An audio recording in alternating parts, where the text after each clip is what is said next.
All right, so I'm looking to hedge some short-term positions I'm in with a bear call spread, but I'm trying something a little bit different. It's a little bit more experimental. Would love your feedback in the comments.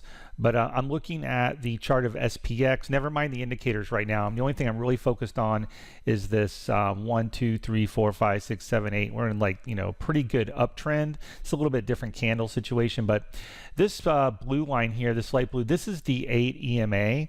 And all I'm really kind of trying to hedge is, if we get a pullback to the 8 EMA over the next, let's call it 5 days. So today is a Friday.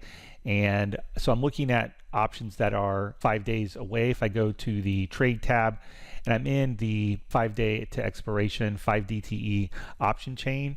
And basically what I'm trying to do is I'm experimenting with selling a call spread. So I've got the order in. I don't think I got filled yet.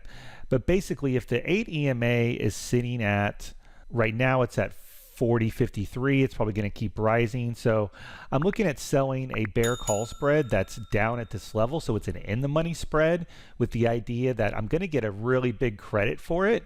And if the market does pull back, then it's a sort of asymmetrical risk reward. It's a low probability trade, so I'm not risking a lot, but the risk reward is something I like. So let's look at setting this trade up. I have the order in already, so I'm looking to sell the 460 call and buy the 465 call for a credit of $4.15. And right now, like I said, I'm not quite filled yet, so I may mess with this a little bit, but let me set it up just from what it looks like on the tab. So we are selling the 460 and buying the 465 for about $4 or so.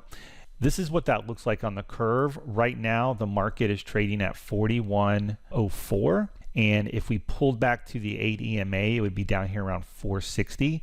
So my risk here is only the 90 bucks. So I'm risking 90 bucks to make 400 bucks, right?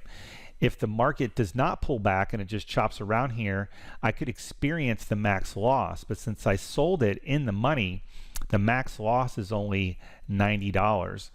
If I get a let's say Monday or Tuesday next week, the market kind of pulls back, I could close this early for a profit. I don't have to hold it to expiration, but it's really just getting me some negative delta. You can see this line here is the delta line. So meaning if when it's sloped this way, I make money as the market pulls back. So I have negative delta, and this is to help hedge some other short-term bullish delta trades that I have that's kind of a low cost. So I'm going to see if I can get filled here. I may drop it down to 410 or something, but I'm looking to get into this today to hedge me into next week. All right, see you at the next video.